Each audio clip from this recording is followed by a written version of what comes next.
வணக்கம். இது வீரகேசரியின் சமகாலம் கருத்தாடற்களம். சில இடைவேளைக்கு பிறகு நாங்கள் இப்பொழுது மீண்டும் இந்த நிகழ்ச்சியினூடாக உங்களை சந்திப்பதில் மகிழ்ச்சி அடைகிறோம். அந்த வகையில் இன்றைய தினம் எங்களுடைய நிகழ்வுக்கு அதிதியாக வருகை தந்திருப்பவர் இளம் சட்டத்தரணி, அதே போல மனித உரிமைகள் மற்றும் மனிதாயமான சட்டங்கள் சம்பந்தமாக பல்வேறு விதமான கரிசனைகளை அண்மை காலங்களில் வெளிப்படுத்தி இருந்ததை நாங்கள் பார்க்கக்கூடியதாக இருந்தது. அந்த வகையில் நாங்கள் இன்றைய நிகழ்ச்சிக்கு வருகை தந்திருக்கின்ற சட்டத்தரணி பெனிஸ்லஸ் துஷான் அவர்களை நிகழ்வுக்கு வரவேற்கின்றோம். வணக்கம். வணக்கம். முதலாவதாக நாங்கள் காணொளிகளில் பார்த்திருந்தோம், சமூக ஊடக காணொளிகளிலும் அதே போல் உங்களுடைய தனிப்பட்ட சமூக ஊடக கணக்குகளிலும் இருந்தது. இந்த இலங்கைக்கு விஜயம் செய்திருந்த ஐக்கிய நாடுகள் மனித உரிமைகள் பேரவையினுடைய யுஎஸ் வோல்கர் டர்க்கினுடைய விஜயத்தின் போது நீங்கள் அவருடன் உரையாடிய விடயங்கள், அதே போல் அவருடைய செம்மணி மனித புதைகுழிக்கு விஜயம் செய்த விடயங்கள். உண்மையில் அவருடைய விஜயம், குறிப்பாக வடக்குக்கு ஆன விஜயம், அதை எப்படி பார்க்கிறீர்கள்? இதில் இந்த பாதிக்கப்பட்ட மக்கள், அதே போல் அவர்களுடைய பிரதிநிதிகள், அதே போல கள விஜயங்கள், அவர் நேரடியாக செம்மணிக்கு வருகை தந்திருந்தார், இதனுடைய பிரதிபலிப்புகள் எவ்வாறு அமைந்திருக்கும் என்று நினைக்கிறீர்கள்? எங்களுக்கு வடிவாக தெரியும், வோல்கர் டர்க் மனித உரிமைகளுடைய உயர்ஸ்தானிகர் வந்தது இன்னும் ஒரு 3 மாதத்துக்குள்ள 60/1 தீர்மானம் இலங்கைக்கு எதிராக கொண்டு வரப்போட போகுது. அதற்கு 3 மாத காலத்துக்கு முன்னர் இதுல 2 வகையான எண்ணப்பாடுகள் சிவில் சமூகத்திலேயும் மனித உரிமைகள் சார்ந்து வேலை செய்பவர்கள்டையும் இருந்தது. என்னன்னா, ஒன்று, இவர் வரக்கூடாது, வந்தா அரசாங்கம் சார்ந்த ஒரு புது அரசாங்கம் வந்திருக்கு, இப்ப சர்வதேச சமூகம் முழுக்க ஒரு கன்சர்ன் இருக்கு. என்னண்டா, ஒரு புதிய ஆக்கள் வந்திருக்கணும் தானே, வடக்கில் இருக்கின்ற ஆக்கள் எல்லாம் அவர்களுக்கு வாக்கு போட்டிருக்கிறார்கள் தானே, மேபி இவர்கள் சார்பாக செயல்படுவாரோ, அல்லாட்டி ஒரு சிம்பத்தி ஒன்று இருக்குமா, இல்லாட்டி இவருக்கு கொஞ்சம் டைம் கொடுத்து பார்ப்போம், கால அவகாசம் கொடுப்போமோன்னு யோசிப்பார்களோண்டு ஒரு கரிசனை இருந்தது. அந்த கரிசனையும் OHCHR என்ற உயர்ஸ்தானிகத்தினுடைய அலுவலகத்துக்கு முன்வைக்கப்பட்டது. அதை தாண்டியும் அவர்கள் சொல்லியிருந்தார்கள், இல்லை நாங்கள் வரப்போகிறோம், பார்க்க போகிறோம் என்று.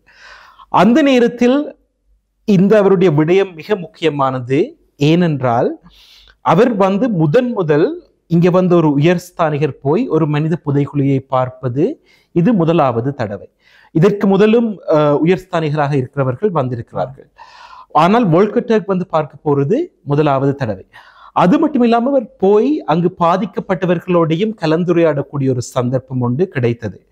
இதில் நான் எதிர்பார்க்கிற விடயம் என்னென்றால், இது 2 விடயம் நடக்க இருக்கிறது. செப்டம்பர் 1 அந்த உயர்ஸ்தானிகர் அந்த வருட முடிவிலே கொடுக்க வேண்டிய, அதாவது வருட முடிவு செப்டம்பர் வரும், கொடுக்க வேண்டிய மனித உரிமைகளுடைய இலங்கையில எவ்வளவு முன்னேற்றம் இருக்கிறது என்ற அந்த அறிக்கை உண்டு.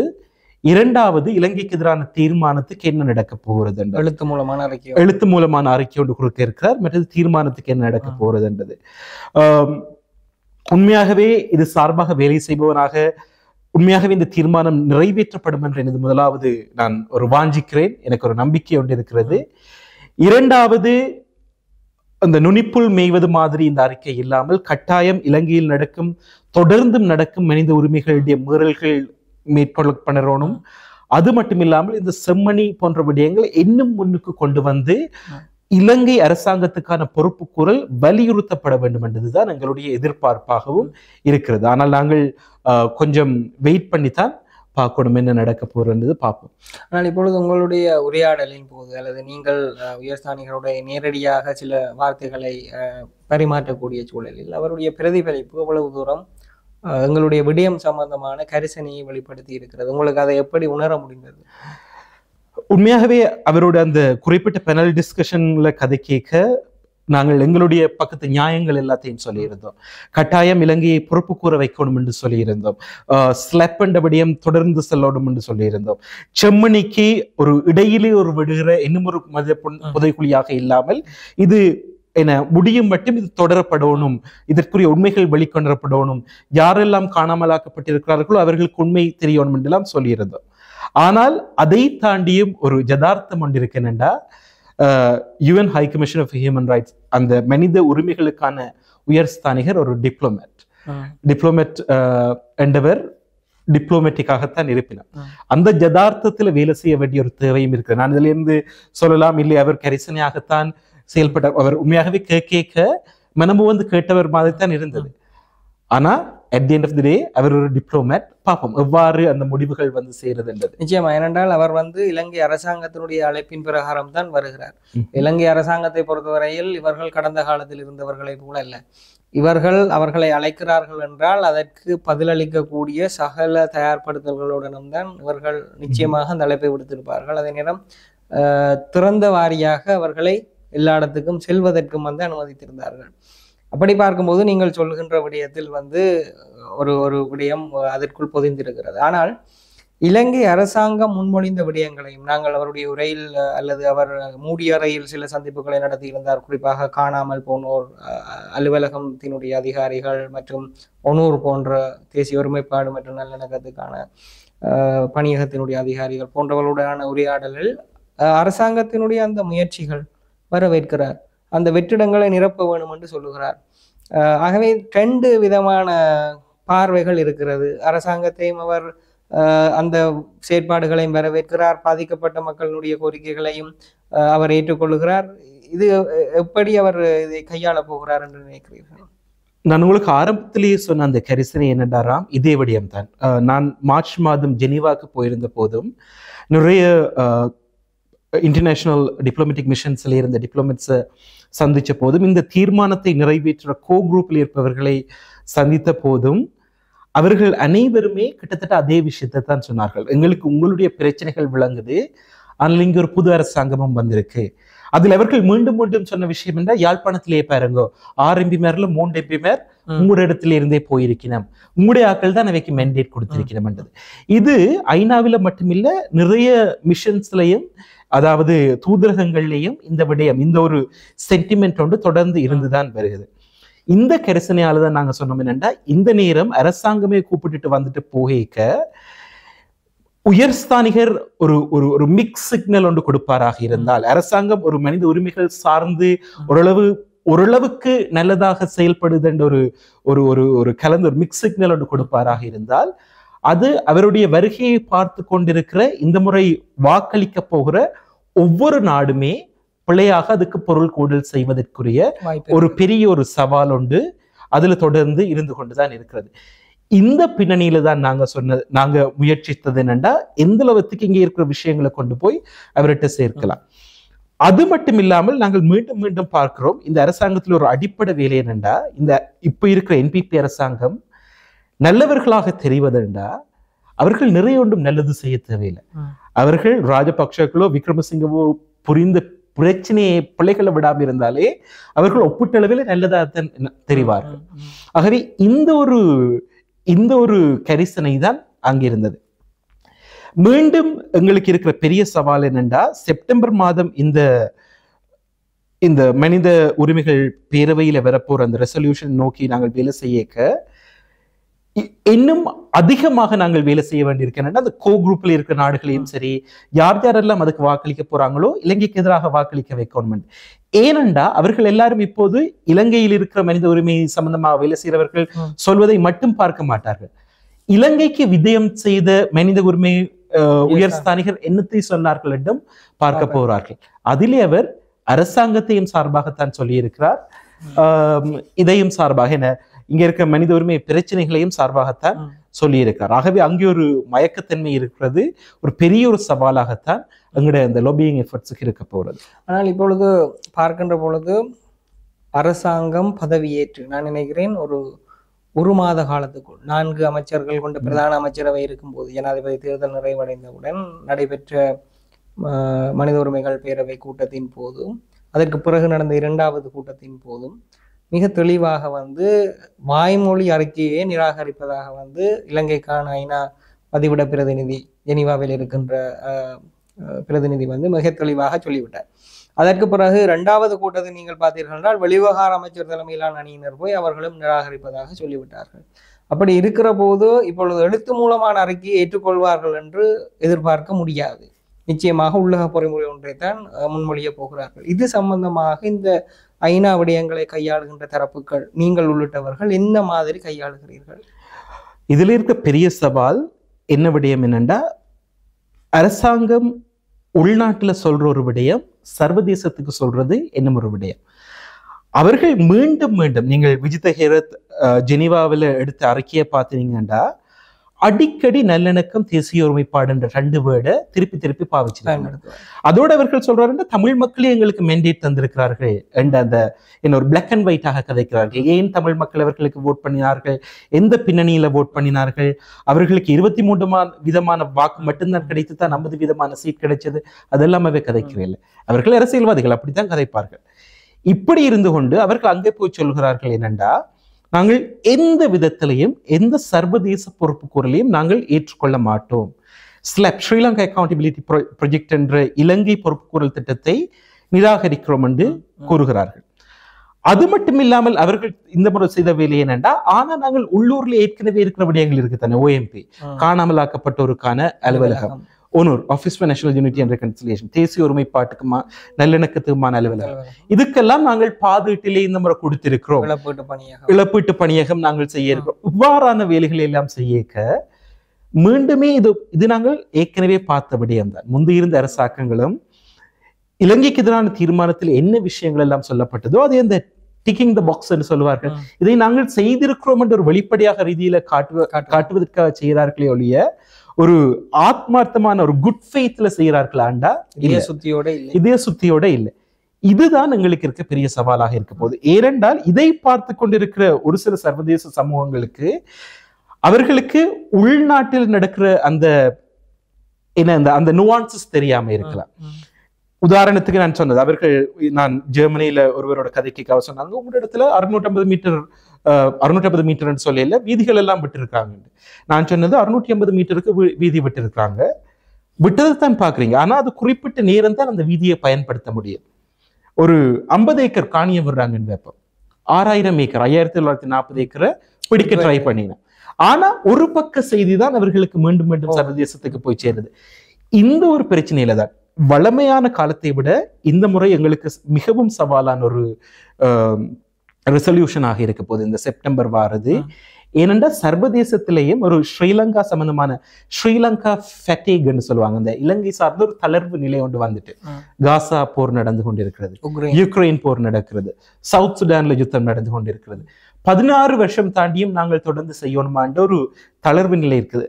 அது மட்டும் இல்லாமல் அவர்கள் மீண்டும் மீண்டும் சொல்கிறார்கள், நீங்களே வாக்களித்து அனுப்பி இருக்கீங்க, நாங்க என்ன செய்யறது.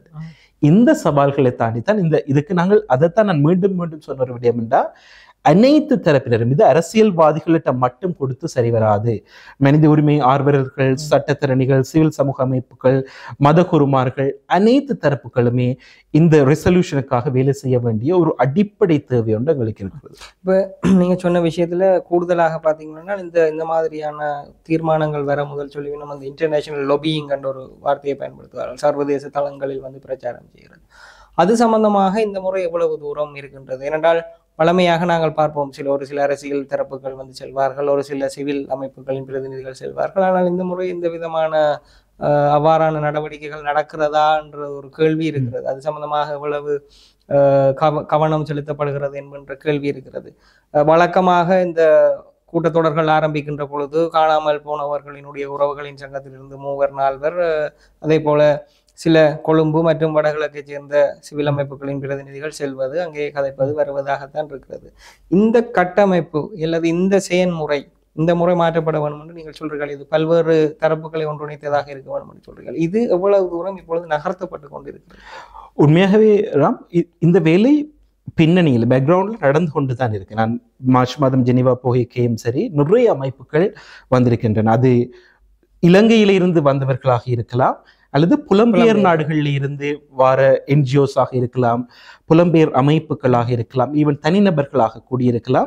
நிறைய பேர் பின்னணியில இருந்து வேலை செய்து கொண்டுதான் இருக்கிறார். ஒரு சில உதாரணம் என்னென்னா, அந்த ஸ்லெப்பின் அடிப்படையாக வைத்துக் கொண்டுதான் போன முறை ஐக்கிய ராஜ்ய UK கவர்மெண்ட் ஒரு சிலருக்கு கரோனா உட்பட ஒரு சிலருக்கு பயண தடையை கொண்டு வந்தது. அதெல்லாம் பின்னணியில இருந்து செய்த வேலைக்கு தான். உண்மையாவே நிறைய பேர் பின்னணியில இருந்து வேலை செய்து கொண்டுதான் இருக்கிறார்கள். ஆனால் அதை தாண்டியும் நான் கூற வர விடயம் என்னென்னா, அது மட்டும் போதாது. நாங்கள் வளமையை விட இந்த வருஷம் நாங்கள் இன்னும் விழிப்புடன் இருக்கணும். நான் அதுக்கு சிம்பிள் உதாரணம் ஏனென்று சொல்றேன். மாறிக்கறி நாங்கள் இந்த ரெசல்யூஷன் நாங்கள் தோப்பமாக இருந்தால், அதாவது இலங்கைக்கு எதிரான தீர்மானம் நிறைவேற்றப்பட தவறுமாக இருந்தால், இன்னும் ஒரு முறை உயிர்ப்பித்த அந்த தீர்மானத்தை கொண்டு வருவது மிகவும் கடினம். இரண்டாவது விடயம், இப்ப ஐநாவிலேயே இருக்கிற பெரிய பிரச்சனை நிதி பிரச்சனை. யுஎஸ் வெளியில போனா பிறகு அதுவும் மனித உரிமைகள் பேரவையை விட்டும் அவர்கள் வெளியிலே போய்விட்டார்கள். 2016 ட்ரம்ப் வந்து ஒண்ணு போனார்கள், 2024 போய்விட்டார்கள். UK, கனடா போன்ற நாடுகள் தான் முன்னணி வைக்கின்றன. அந்த நாடுகளிலேயும் அவர்களுக்கு பெரிய பிரச்சனை இருக்கிறது என்னென்றால், தாங்கள் போதுமையான அளவு சுமையை எடுக்க முடியாது, இதற்கு நிதியுதவி செய்ய முடியாது. இவ்வாறான நிறைய ஒரு அழுத்தங்களுக்குள்ளதான் இந்த முறை தீர்மானமும் கொண்டு வர இருக்கிறது. அடுத்தது இன்னும் ஒரு சவால் என்னண்டா, இப்ப உதாரணத்துக்கு UK மாதிரியான ஒரு நாடு போய் ஒரு சின்ன நாடு ஆதரிக்க கேட்டா அவர்கள் கேட்கறது, நீங்கள் காசாவை பற்றி நீங்கள் என்ன செய்திருக்கிறீங்க, நீங்க என்னென்று இது சார்ந்து நீங்க வந்து கேட்பீர்கள். இவ்வளவு பின்னணிகளிலும் தான் இது ஒரு அந்த ஒரு 3 டைமென்ஷனல் செஸ் மாதிரி நிறைய வேலைகள் நடைபெறுது. நான் எப்பயுமே சொல்லும் ஒரு விடயமே இருக்குமெண்டா, பின்னணியில நடக்கிற வேலைகள் போதாது, நாங்கள் இன்னும் கொஞ்சம் கூட செய்யலாம். இதுல அடிப்படையில என்ன செய்யலாம்டா, உள்ளூர்ல இருக்கிற மக்களுக்கு அறிவூட்டப்பட வேண்டும். உள்ளூர்ல இருக்கிற மக்களுக்கு இந்த பொறிமுறைகளை பற்றி தெரியுதாண்டா, அதை பற்றிய விழிப்புணர்வு கொஞ்சம் குறைவாகத்தான் இருக்கிறது. உள்ளூர்ல இருக்கிற அரசியல்வாதிகள் பொறுப்பு கூறல்கள் செய்ய வேண்டும். ஏனென்றால் இங்க உள்ளூர்ல அதெல்லாம் செய்யாம நாங்கள் ஒரு சிலரை மட்டும் நம்பி இருந்தும் காணாமல் தான் இருக்கும். ஆனால் இப்ப பிரித்தானியாவை பொறுத்தவரையில் அவர்கள் இதனை கொண்டு வருவதில் உறுதியாக இருப்பதாக இலங்கையில் இருக்கின்ற பிரித்தானிய உயர்ஸ்தானிகரே சொல்லி இருக்கின்ற விடயத்தை பார்க்கக்கூடியதாக இருக்கிறது. அந்த தீர்மானம் அப்படி இருக்கட்டும். உங்களை பொறுத்தவரையில் தற்போது தேசிய மக்கள் சக்தி அரசாங்கம் அல்லது ஜனாதிபதி அன்ரோகுமார தலைமையில் உருவாகி இருக்கின்ற இந்த அரசாங்கம் கிட்டத்தட்ட 7-8 மாதங்களுக்கு கிட்ட வந்து விட்டார்கள். எதிர்வரும் செப்டம்பருடன் அவர்கள் ஆண்டு ஒன்றை பூர்த்தி செய்ய போகிறார்கள். உங்களுடைய பார்வையில் மனித உரிமைகள் சம்பந்தமான விடயங்கள் எப்படி இருக்கிறது? நிச்சயமாக நல்ல ஒரு கேள்வி. நான் ஒரு சில அனுபவங்களை வச்சுக்கொண்டே சொல்றேன். வெளிப்படையாக பார்க்கும் போது முந்தைய ராஜபக்ஷ காலங்களில் இருந்த மாதிரியோ இல்லாட்டி ஈவன் ரணில் விக்ரமசிங்க காலத்தில் இருந்த மாதிரியோ பிரச்சனைகள் இல்லை. நாங்கள் கொஞ்சம் அதில் யாழ்ப்பாணத்தில் இருந்து வந்த ஒரு பாராளுமன்ற உறுப்பினர் சொல்லியிருந்தார், நாங்கள் உங்களை ப்ரொட்டஸ்ட் எல்லாம் செய்ய விட்டிருக்கிறோம் என்ற ஒரு பாவனையை பாவிச்சிருந்தார். ஆனா உண்மையாகவே மனித உரிமை சார்ந்த ஒரு சட்டத்திறனியாக வேலை செய்ய நான் ஒரு சில உதாரணங்கள் சொல்றேன். ஈவன் ரணில் விக்ரம் அவர்கள் சொன்னார்கள், PTA சட்டம், ஆன்லைன் சேஃப்டி ஆக்ட் இல்லாமல் செய்வோம். அந்த ஆன்லைன் சேஃப்டி ஆக்ட் என்ற நிகழ்நிலை காப்பு சட்டத்தை உருவாக்கின ரணில் விக்ரமசிங்க அவருடைய அரசாங்கத்துக்குள்ள அவர்களே இந்த ஆன்லைன் சேஃப்டி கமிஷன் அந்த ஆணையகத்தை உருவாக்கல. ஆனால் அந்த ஆணையகம் உருவாக்குறதுக்குரிய வேலைகள் இவர்கள் செய்து கொண்டிருக்கிறார்கள். ஆனால் அவர்கள் சொன்னது என்ன, முதல் நாள் நாங்கள் இந்த சட்டத்தை இல்லாமல் செய்வோம் அரசாங்கத்துக்கு வந்தவுடனே. இன்று மட்டும் கிளிநொச்சி, முல்லைத்தீவு போன்ற இடங்களில, போருக்கு பிந்திய இடங்கள்ல அங்க போரினால் பாதிக்கப்பட்டாக்களோட வேலை செய்கிற நிறைய மனித உரிமை ஆர்வலர்கள் TID விசாரணைக்கு உட்பட்டு கொண்டுதான் இருக்கிறார்கள். இன்று மட்டும் நான் ஒரு 3 கிழமைக்கு முன்னமும் நான் ஒருவருடன் அவருடைய இன்ட்ரெஸ்ட்டை ரெப்ரசென்ட் பண்ணி போயிருந்தேன் அந்த விசாரணைக்கு. இன்று மட்டும் நடந்து கொண்டுதான் இருக்கிறது. அது மட்டும் இல்லாமல் பார்த்தீங்கன்னா PTA சட்டத்துக்குள்ள இன்று மட்டும் கைது செய்து கொண்டுதான் இருக்கிறார்கள். ஆனால் இவர்கள் சொன்னது PTA சட்டத்தை பற்றி நாங்கள் இதென்ன மாட்டோம் என்று. ரைட். அது மட்டும் இல்லாமல் நாங்கள் பார்த்தோம்னா இப்ப மனித உரிமைகள் என்றது வெளிப்படையாக ஒரு உரிமை மீறல் மட்டுமா, எங்களுக்கு இருப்புக்கான ஒரு உரிமை இருக்குது, நிலம் சார்ந்த உரிமைகள் இருக்குது. நாங்கள் பார்த்தோம் 3 மாதத்துக்கு முன்னுக்கு வந்த அந்த 1940 ஏக்கரை மீண்டும் பிடிக்கிற ஒரு வர்த்தக மானிய வழி வந்தது. இது மனித உரிமை ஒரு குறிப்பிட்ட ஒரு சமூகத்தினுடைய ஒரு அடிப்படை உரிமை மீறல். ஆனால் இதுல இருக்கிற சவால் என்னன்னா, அவர்கள் ஒரு 3 வாக்கியத்துக்கு ஒரு வாக்கியம், நாங்கள் இனவாதிகள் அல்ல, நாங்கள் தமிழ் மக்களையும் சமனாகத்தான் பார்க்கிறோம், நாங்கள் இவற்றை எல்லாம் என்ன செய்கிறோம் என்று சொல்லிக்கொண்டு வெளிப்படையாக ஒரு மிஸ்லீட் பண்ணிக்கொண்டு அவர்கள் உள்ரீதியாக என மனித உரிமை மீறல்கள் நிறைய செய்து கொண்டுதான் இருக்கிறார்கள். அதை நாங்கள் தொடர்ந்து பார்த்து கொண்டுதான் இருக்கிறோம். அது பெரிய சவாலாகவும் இருக்கிறது.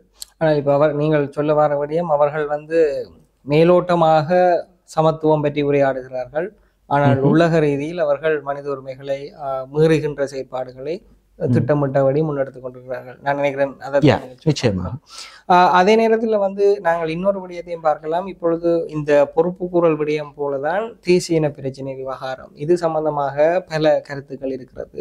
புதிய அரசியலமைப்பு உருவாக்கப்பட வேண்டும் என்று இருக்கிறது, சந்திரிகா கொண்டு வந்த பிராந்தியங்களின் ஒன்றியத்தை நடைமுறைப்படுத்த வேண்டும் என்று பல்வேறு விஷயங்கள் சொல்லுகிறார்கள்.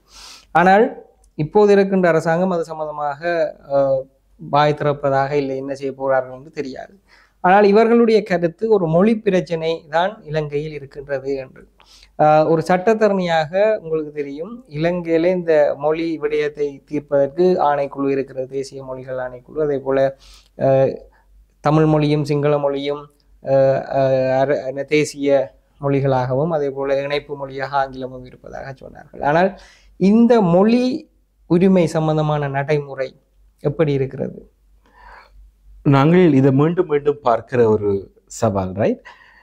மொழி பிரச்சனை இருக்குதா? நிச்சயமாக இருக்குது. ஆனா அதை தாண்டியும் நிறைய காலாதிகாலம் இருந்து வந்த பிரச்சனைகள் தொடர்ந்தும் இருந்து கொண்டுதான் வருகிறது. அவர்கள் மீண்டும் மீண்டும் இந்த தேசிய மக்கள் சக்தி அரசாங்கம் சொல்ற ஒரு விடயம் என்னென்றால், நாங்கள் அந்த இலங்கையர் என்ற ஒரு அடையாளத்துக்குள்ளே எல்லாரையும் கொண்டு வர, அவர்கள் நினைப்பது என்னென்றால் இலங்கையர்கள் என்ற ஒரு அடையாளத்துக்குள்ள எல்லாரையும் கொண்டு வந்துட்டா ஒரு மெல்டிங் பொட்டுக்குள்ள கொண்டு வந்த மாதிரி அந்த இனப்பிரச்சனைகள்லாம் தண்டப்பாட்டிலேயே இல்லாம போயிடும். ஆனால் நாங்கள் ஒரு படி பின்னுக்கு எடுத்து பார்த்தோம்டா இது ஒரு இருப்பு சார்ந்த அடையாளம் சார்ந்த பிரச்சனை. மொழி மட்டுமில்லை, மொழி, நிலம், நிறைய பிரச்சனைகள், எங்களுக்கு அரசியல் இருப்பு போன்ற நிறைய பிரச்சனைகள் இருந்து கொண்டுதான் வருகிறது. உதாரணத்துக்கு ஒரு ஒரு ஒரு அடிப்படை விடயத்தை கேட்கிறேன். இப்ப பாருங்க, இந்த செம்மணியில காணாமலாக்கப்பட்ட நிறைய பேர் இப்ப போர் முடிந்து 16 ஆண்டுகள் ஆகிவிட்டது. நிறைய தாய்மார்கள் இன்றும் தங்களுடைய பிள்ளைகளை தேடிக்கொண்டுதான் இருக்கிறார்கள்.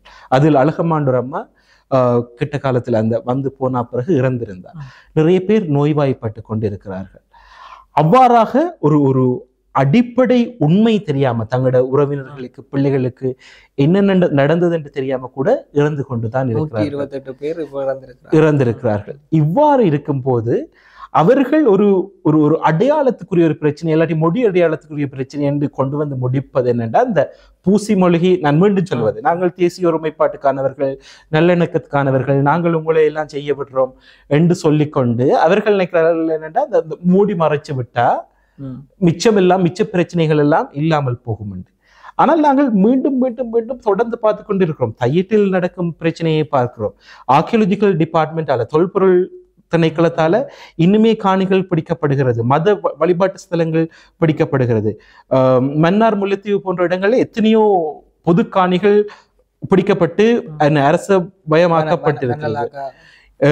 ஆணையரவில் நடந்த விடயங்களை பார்க்கிறோம். இதெல்லாத்தையும் செய்து கொண்டிருந்து கொண்டு இல்லை நாங்கள் அனைவரும் இலங்கையர்கள் என்பது எனக்கு எந்த விதத்தில் ஒரு இது மற்றவர்கள் கூடி செய்யாத ஒரு விடயம். ஆனால் அவர்கள் திறமையாக அதை செய்கிறார்கள். ஆனால் இதில் உண்மையில் என்னுடைய கேள்வி, இது அரசாங்கம், அதாவது அரசு தலைவர்கள், அரசியல்வாதிகள் செயற்பாடாக இருக்கிறதா, அல்லது அரசு அதிகாரிகளினுடைய ஒரு ஒரு ஸ்ட்ரக்சரல் ப்ரோக்ராம், ஒரு திட்டமிட்ட அல்லது கட்டமைக்கப்பட்ட ஒரு நிகழ்ச்சி ஊடாக நகர்த்தப்படுகிறதா?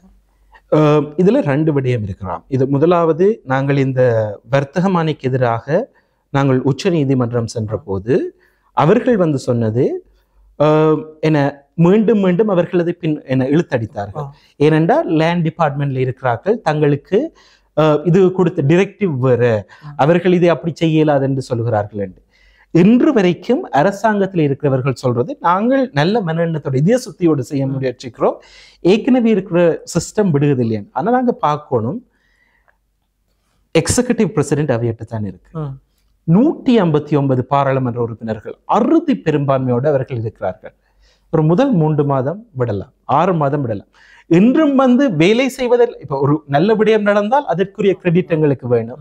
ஒன்றை செய்யலாம் இருக்குண்டா அது உள்ளுக்கு இருக்கிறார்கள் விடுறாங்க இல்லையாண்டா எந்த விதத்தின் நியாயம் என்று தெரியல. ஆனா நான் ஒரு பிரச்சனையை ஏற்றுக்கொள்றேன். இப்ப இலங்கையில இருக்கிற அரச ஊழியர்களும் சரி, ஒரு சில திணைக்களங்கள் இருக்கிறவர்கள் ஒரு ஒரு பாதிக்கப்பட்ட மக்களுக்கு எதிராக, சிறுபான்மையினருக்கு எதிராக ஒரு ஸ்ட்ரக்சரல் வயலன்ஸுக்கு பெரிய காரணமாக இருந்தவர்கள்ல அவர்களுக்கும் பெரிய பொறுப்பு குரல் இருக்கு, அதை நான் இல்லை என்று சொல்லல. ஆனால் எனக்கு இருக்கிற கேள்வி என்னன்னா, இவர்கள் மீண்டும் மீண்டும் அவர்களே ஒரு பகடக்காய்களாக வைத்துக் கொண்டு தங்களுடைய இன்கம்பிட்டன்ஸை மறைக்க முயற்சிக்கிறார்களோன்றதுதான் எனக்கு இருக்கிற ஒரு கேள்வியாக இருக்குது. அதே நேரத்தில் நாங்கள் இந்த செம்மணி விஷயத்தை நீங்கள் சொல்லியிருந்தீர்கள். செம்மணியில் இப்பொழுது 65 எலும்புக்கூடுகள் மீட்கப்பட்டிருக்கிறது. அதை விட பல்வேறு விதமான பொருட்கள் வந்து அடையாளம் காணப்பட்டிருக்குது. நான் நினைக்கிறேன் 21ஆம் தேதி மீண்டும் வந்து 3வது கட்ட அகழ்வு பணிகள் வந்து ஆரம்பிக்கப்படும். இப்பொழுது 2 தளங்கள் காணப்படுகிறது, அகழ்வு தளங்கள்.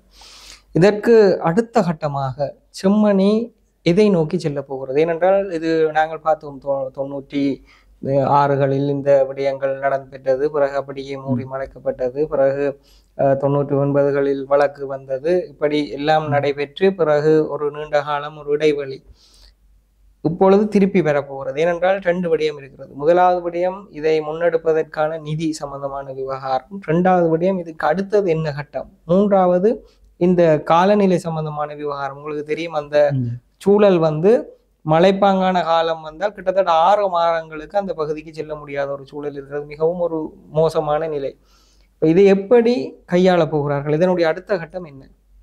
நிச்சயமாக நான் இதுல அடிப்படை பிரச்சனை என்னண்டா, செம்மணி ஒரு விடயம். இலங்கையில் இதுவரைக்கும் 20 மனித புதைகுழிகள் இருந்தது. இதுவரைக்கு முற்றுமுழுதாக அகழ்வு முடிந்தது என்று ஒன்றுமில்லை. அடையாளப்படுத்தப்பட்டு உறவினர்களுக்கு பாரம் கொடுத்தப்படும் என்று ஒருவர் கூடி இல்லை. மிருசுவிலில் நடைபெற்றது அது புதைகுழிதான். ஆனால் அதில் அடையாளம் காணக்கூடிய வகையில் இருந்தபடியால் அந்த உடலங்கள் மட்டும்தான் இதுவரை இலங்கையில கையளிக்கப்பட்டதாக இருக்கிறது. ஆனா ஒரு பெரும்பான்மையாக பார்த்தோம்னா அது ஒரு முற்று பெறாமல் ஒரு கமா போட்டுட்டு இல்லாட்டி இடைநிறுத்தப்படும் ஒரு விடயம். அடிக்கடி அவர்கள் சொல்வது தங்கள்கிட்ட எக்ஸ்பர்டீஸ் இல்லை என்றது, அல்லாட்டி தங்கள்கிட்ட வளங்கள் இல்லை என்றது. செம்மணியும் இப்பொழுது பேசு பொருளாக இருக்கிறது. ஆனால் எப்ப இது மூடப்படுகிறதோ ஒரு 2-3 நாள்ல அந்த பேசு பொருளும் இல்லாம போக போறது. என்ன செய்ய வேண்டும் என்றால் இதுல அடிப்படையாக ஒரு சில விடயங்கள் முன்வைக்கப்பட்டது. ஒன்று, அந்த 1999ஆம் ஆண்டு கொழும்பு நீதிமன்றத்துல நடந்த அந்த 15 முதல் கட்டத்துல எடுக்கப்பட்ட 15 எலும்புக்கூடுகளுக்குரிய அந்த வழக்கு தற்பொழுது நடக்கிற வழக்குடன் இணைக்கப்பட வேண்டும். ஏனென்றால் இது part of same criminal transaction என்று சொல்லுவோம். ஒரே குற்றவியல் வழக்குக்கு சேர்மதியான விடயங்கள். இது ஒரே விடயத்தை 2 கால பகுதியில 2 வெவ்வேறாக செய்யறதுல பிரயோசனம் இல்லை. அடுத்தது நான் இன்னும் ஒரு விடயம் தேடி பார்த்தேன் என்னென்னா, அந்த 15 ரிமைன்ஸுமே 1999ஆம் ஆண்டு எடுக்கப்பட்டது கிளாஸ்கோ பல்கலைக்கழகத்துல இன்று மட்டும் இருக்குது. இன்னும் இலங்கைக்கு மீண்டும் எடுத்து வரப்படவில்லை. ஏனென்றா ஒருவரும் ஆர்வம் காட்டவில்லை என்றது. அது மீண்டும் கொண்டு வரப்பட வேண்டும். அடுத்தது மூன்றாவது மிக முக்கியமான விடயம் இந்த செம்மணி விஷயத்துல என்னன்னா, சர்வதேச ரீதியில நிபுணத்துவம் வாய்ந்தவர்கள் இங்கு அழைத்து வரப்பட வேண்டும். ஏற்கனவே நான் இங்க இருக்கிறவர்களுடைய நிபுணத்துவத்தை நான் கேள்விக்குட்படுத்தல. நீதவான் தலைமையில இங்க ஃபாரன்சிக் எக்ஸ்பர்ட்ஸ் நிக்கணும், ஆர்கியாலஜிஸ்ட் நிக்கணும், சட்டத்திறனிகள் எல்லாம் நின்று செய்கிறார்கள். ஆனால் அதை தாண்டி ஒரு சர்வதேச இப்ப மினசோட்டா புரோட்டோகால் என்ற ஒரு விடயம் இருக்கு. அதுதான் அந்த ஒரு சர்வதேச நியமம் எவ்வாறு இந்த விடயங்களை கொண்டு செல்ல வேண்டும் என்றது. அந்த நியமங்கள் ஃபாலோ பண்றதுக்கு நிச்சயமாக இந்த அரசாங்கம் அனுமதிக்க வேண்டும் சர்வதேச நிபுணர்கள் வருவது.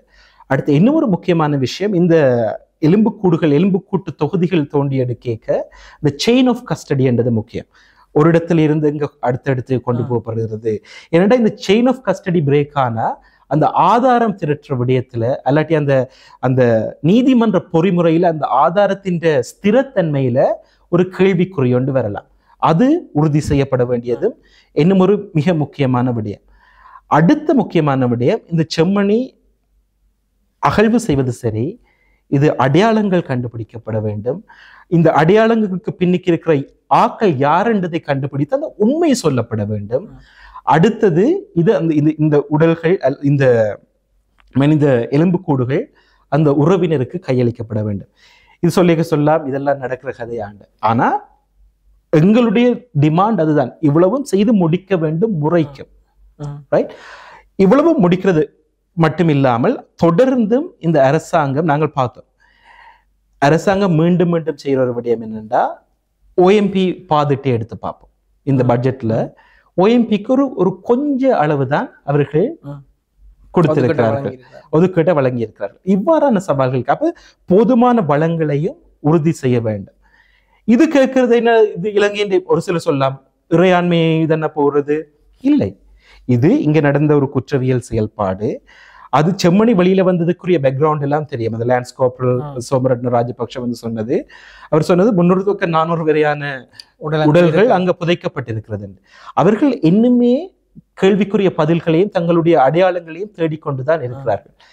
இவ்வளவும் செய்து முடிக்க வேண்டியது ஒரு தேவை. நான் அடுத்து அது மட்டும் இல்லாமல் செம்மணியில வேலை செய்கிறார்கள்ட்ட இந்த மழை சார்ந்த பிரச்சனையை பற்றி கேட்டிருந்தேன். அவர்கள் சொன்னது என்றால் ஒரு சதுப்பு நிலம், அடிச்சு கொண்டு போற அபாயம் இல்லை. ஆனா கொக்கு தொடுவாயில நாங்கள் செய்யக்க அதுக்கு பெரிய அளவில் போட்டு அங்கல இங்கால போக அமைச்சு. ஏனென்றா சில நேரம் அந்த ஆதாரங்கள் அடிச்சு கொண்டு போயிடலாம் அந்த தண்ணி. இங்க அப்படி நடக்காது, கடலை நோக்கி போக ஒரு வாய்ப்பு இருக்கு. இங்க அப்படி நடக்க வாய்ப்பில்லை என்று சொன்னார்கள். ஆனால் அதை தாண்டியும் நாங்கள் பார்க்கிறோம், செம்மணிக்கு மேல ஒரு ஷெட் மட்டும் போட்டுட்டு ஒரு மிகவும் ஒரு அடிப்படை அளவில் தான் அங்கே வளங்கள் வழங்கப்பட்டிருக்கிறது. அதை தாண்டி அந்த வளங்களை வச்சுக்கொண்டும் அங்கே இருக்கிற நிபுணர்கள் வேலை செய்து கொண்டுதான் இருக்கிறார்கள். ஆனால் இவ்வாறான விடயங்கள் உருவாக்கப்படும். நான் இன்னொரு இடத்துல பார்த்தேன் என்னென்னா, ஐநாவிட்ட ஒரு கோரிக்கையை முன் வச்சிருக்கிறேன். இலங்கையில கொண்டு வந்து சர்வதேச நியமத்துல அந்த லேப்ஸ் உருவாக்கணும். அது எந்த அளவுக்கு சாத்தியம்ன்றது எனக்கு தெரியல. ஆனால் கட்டாயம் ஒரு சர்வதேச நிபுணர்கள் என்ற வருகை இங்கே இருக்கணும். அவர்கள் கட்டாயம் இதை மேற்பார்வை செய்யணும். செயின் ஆஃப் கஸ்டடி உடையாமல் மிகவும் அந்த லீகல் ஸ்டாண்டர்ட்ஸுக்கு ஏற்ப அந்த செயல்முறை நடந்து முடியும். நல்லது. நாங்கள் இன்றைய தினம் இந்த ஐக்கிய நாடுகள் மனித உரிமைகள் பேரவை, அதே போல செம்மணி புதைகுழியினுடைய அடுத்த கட்டம் சம்பந்தமான விடயங்கள் உள்ளிட்ட பல்வேறு விடயங்களை உரையாடி இருந்தோம். உண்மையில் இது இன்னும் உரையாடப்பட வேண்டிய விடயங்கள். நான் நினைக்கிறேன் இன்னொரு நிகழ்ச்சியில் நாங்கள் இதை கொஞ்சம் விரிவாக பார்க்கலாம். அடுத்த கட்ட அகழ்வு பணிகளுடன் நாங்கள் மீண்டும் சந்திக்கலாம் என்று நினைக்கிறேன். அந்த வகையில் இன்றைய தினம் எங்களுடைய கலையகத்திற்கு வருகை தந்து எங்களுடன் தன்னுடைய கருத்துக்கள், அதே போல எதிர்கால செயற்பாடுகள் சம்பந்தமான விடயங்களை பகிர்ந்து கொண்ட இளம் சட்டத்தரணி பெனிஸ்லஸ் துஷான் அவர்களுக்கு நன்றியை கூறிக்கொண்டு மீண்டும் ஒரு நிகழ்ச்சியில் நாங்கள் உங்களை சந்திக்கும் வரையில் வணக்கம்.